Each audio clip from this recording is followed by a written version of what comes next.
और अब युद्ध से जुड़ी बड़ी खबर, इजराइल हिजबुल्लाह युद्ध से जुड़ी हुई यह खबर है। इजराइल की सेना लेबनान के अलग अलग हिस्सों में ताबड़तोड़ हमले कर रही है। इजराइल की सेना ने पिछले 24 घंटों की अगर बात करें तो 200 से ज्यादा हवाई हमले किए हैं, जिनमें से अधिकतर दक्षिणी लेबनान में किए गए हैं। और इन हमले में 100 से ज्यादा लोग मारे भी गए हैं, जबकि 200 से ज्यादा लोग घायल बताए जा रहे हैं। दक्षिणी लेबनान में इजराइल के ताबड़तोड़ हमले के बाद तबाही की तस्वीरें भी सामने आई हैं, जो आप देख रहे हैं। इससे कई इलाकों में तबाही मच गई, चारों तरफ धुएं का गुबार देखने को मिला। धमाके के बाद वहां मौजूद कई इमारतों में आग भी लग गई। कितना भयानक मंजर है। सिडोन में आप देखिए किस तरह से बमबारी हुई, एतरोन में कहर बरपाया गया, सईदा में हमला हुआ, बालबेक में आप देखिए तबाही का मंजर, धुआं उठता हुआ, आग की लपटें, धमाकों की आवाज, इमारतें जमींदोज हुई, हर तरफ मलबा ही मलबा बिखरा पड़ा है। तो ये आलम, ये मंजर है इस वक्त युद्ध की जो भूमि है, वहां से तस्वीरें आप देखिए किस कदर तबाही हर तरफ फैली हुई है।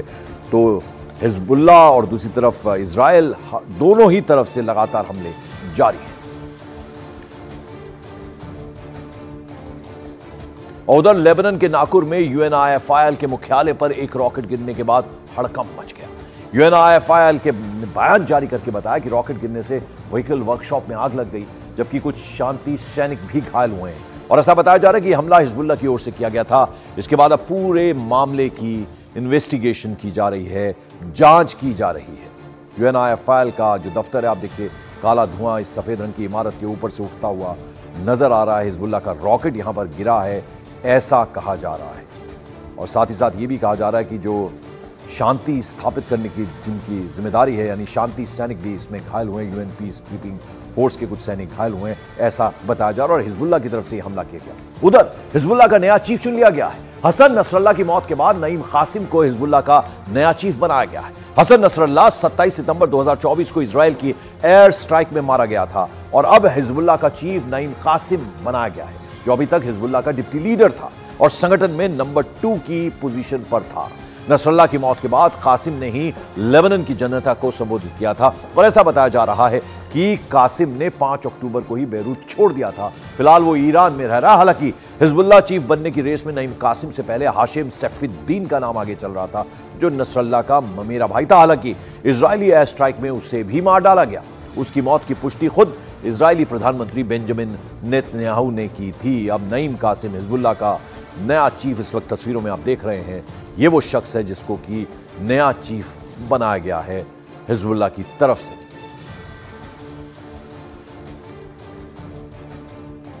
और हिजबुल्लाह के नए चीफ की घोषणा होते ही इजराइल ने बड़ी चेतावनी दे दी है, वार्निंग दे दी है। इजराइल के डिफेंस मिनिस्टर ने हिजबुल्लाह को यह धमकी दी है और कहा है कि हिजबुल्लाह का नया चीफ नईम कासिम ज्यादा दिन तक बच नहीं पाएगा, उसकी उल्टी गिनती शुरू हो गई है, यह कह दिया गया है।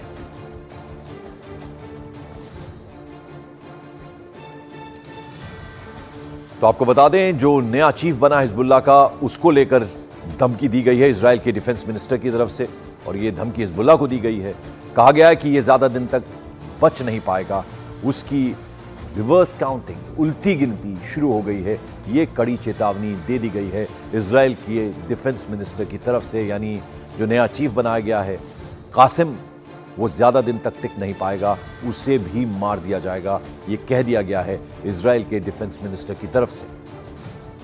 और अब अगली खबर ईरान से है, जहां इजराइल के हमले के बाद ईरान ने एक बड़ा फैसला कर लिया है। ईरान ने इजराइल के हमलों के बाद अपने रक्षा बजट को 200% बढ़ाने का ऐलान कर दिया है, और इस डिफेंस बजट को सरकार ने अपनी मंजूरी के लिए संसद में पेश भी कर दिया। खबर यह है कि नई रक्षा बजट के बाद ईरान अपनी रक्षात्मक क्षमता को मजबूत करेगा। ईरान फिलहाल मध्य पूर्व में चौथा सबसे बड़ा रक्षा बजट वाला देश है। इस लिस्ट में आपको बता दें, पहले नंबर पर सऊदी अरब है, और अब अपना रक्षा बजट ईरान ने बढ़ाने की मंजूरी संसद में उसकी तरफ रुख कर लिया है। और अब आपको बता दें कि रक्षा बजट के मामले में मध्य पूर्व में ईरान फिलहाल चौथा सबसे बड़ा इसका रक्षा बजट है, और इस लिस्ट में पहले नंबर पर सऊदी अरब आता है। और इजराइल और हमास के बीच जारी जंग में गजा युद्ध का मैदान बना हुआ है। इजराइल की ओर से गजा में एक बार फिर से बड़ी सैन्य कार्रवाई की गई, जिसमें 77 लोगों की मौत हो गई, 77। यह दावा किया जा रहा है, और ऐसा बताया गया कि उत्तरी गजा में 5 मंजिला एक इमारत पर इजराइल ने हमला किया था। ये तस्वीरें हम आपको दिखा रहे हैं, गजा की तस्वीरें। 77 लोगों की मौत का दावा किया गया, यानी 77 लोग मारे गए हैं। 5 मंजिला इमारत पर आईडीएफ ने हमला किया और यह पूरी तरह से तबाह कर दी गई है। उधर इजराइल दक्षिणी लेबनान में लगातार हमले कर रहा है। लेबनान के टायर शहर में इजराइल की सेना ने बड़ा हवाई हमला किया, इसमें जमकर तबाही मची और वहां से जो तस्वीरें सामने आई हैं वो आपके सामने इस वक्त हैं। हैरान कर देने वाली ये तस्वीरें हैं।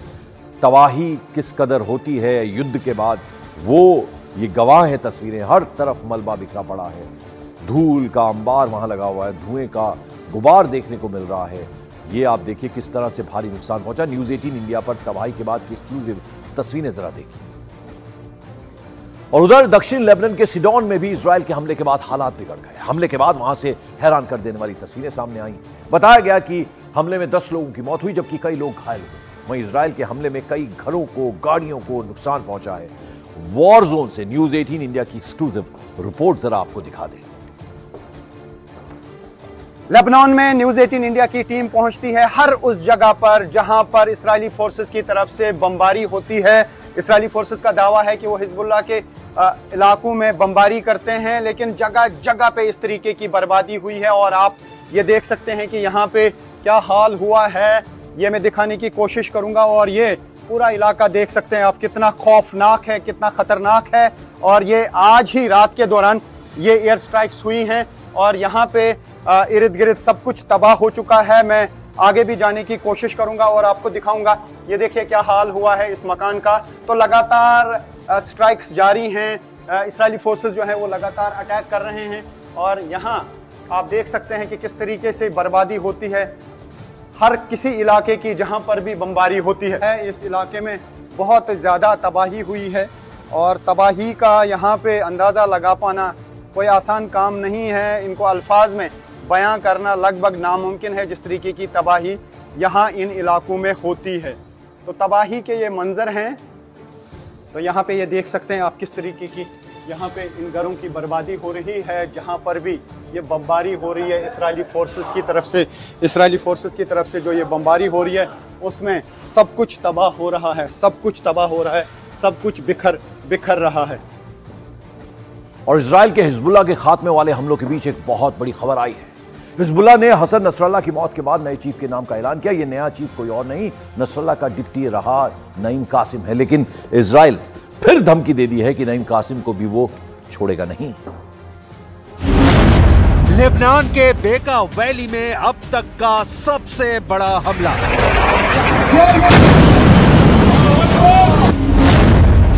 इजराइल डिफेंस फोर्स ने हिजबुल्लाह के 12 ठिकानों को किया टारगेट।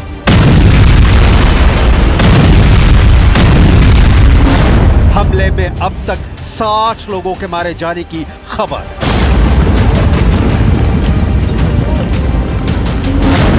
आईडीएफ ने कहा लेबनान में हिजबुल्लाह के खिलाफ टारगेट अचीव।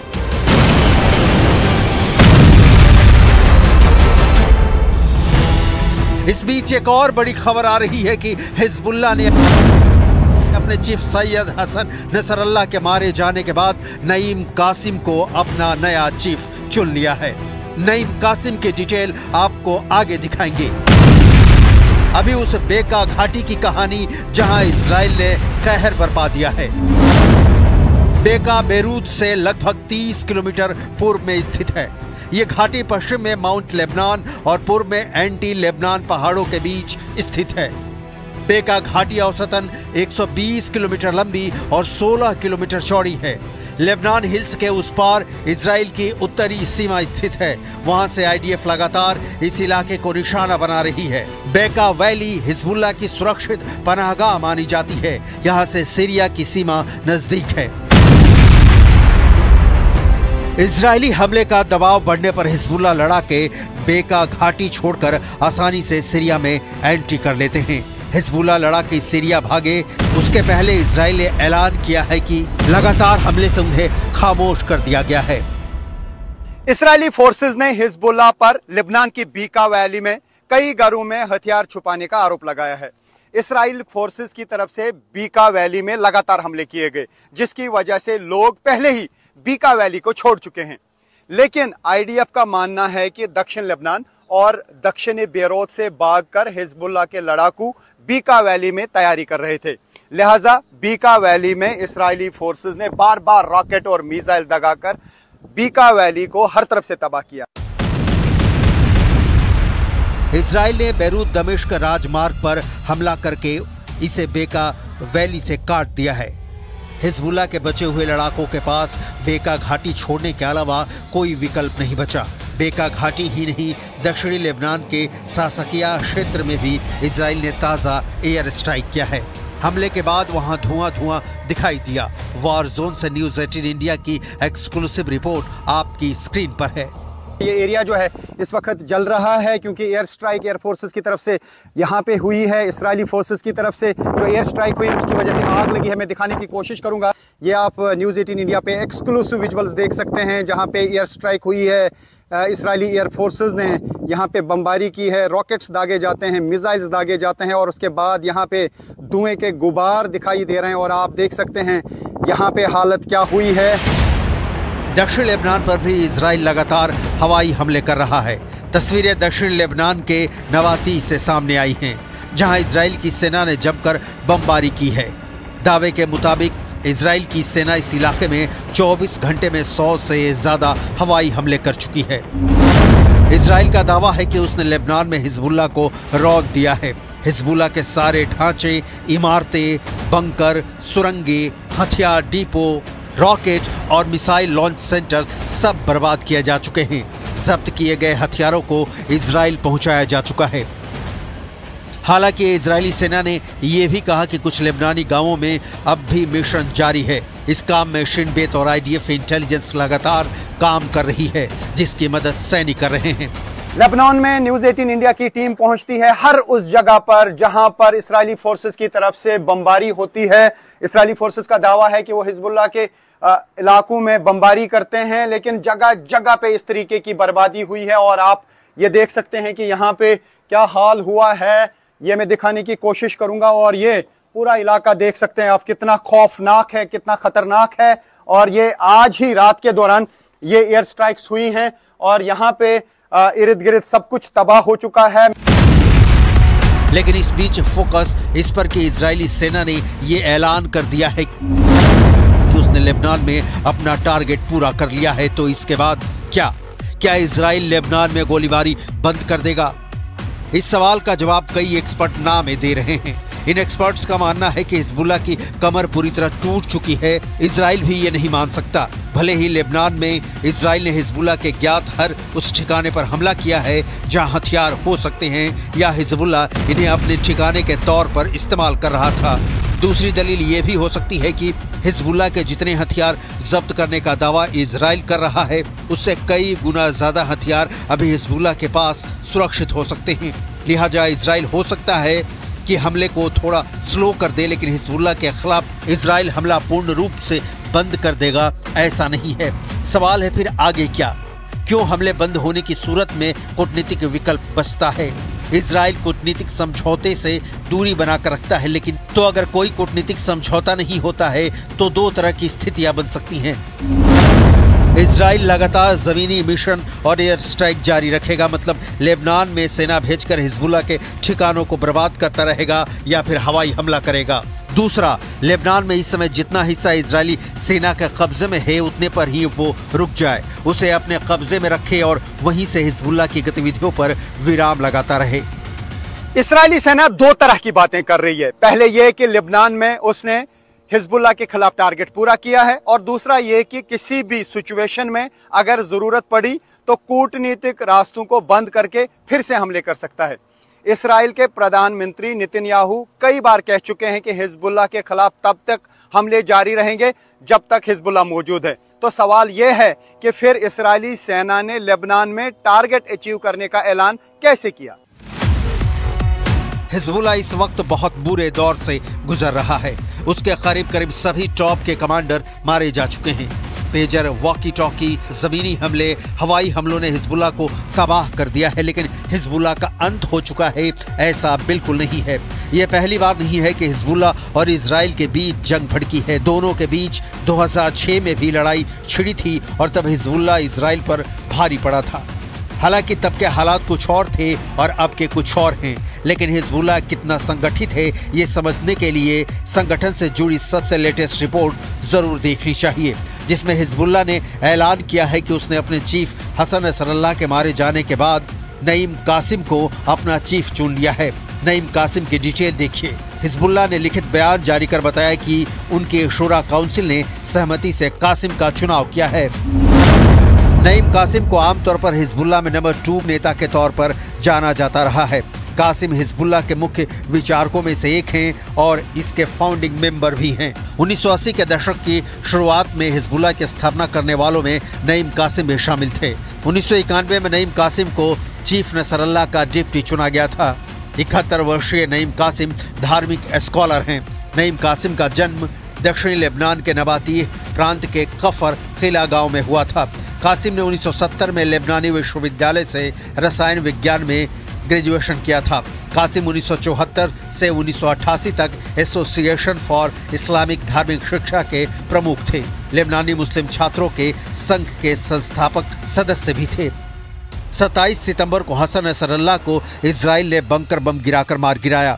कहा गया कि नसरल्लाह के मारे जाने के बाद उसका चचेरा भाई हाशिम सैफुद्दीन नया हिजबुल्लाह चीफ बनेगा, लेकिन कुछ दिनों बाद उसके मारे जाने की भी खबर आई। ये नईम कासिम, जिसे हिजबुल्लाह ने नया चीफ चुना है, डर के मारे तेहरान में डेरा डाले हुए हैं। कासिम ने 5 अक्टूबर को बेरूत छोड़ दिया था। उसे ईरान के विदेश मंत्री के विमान से ले जाया गया था।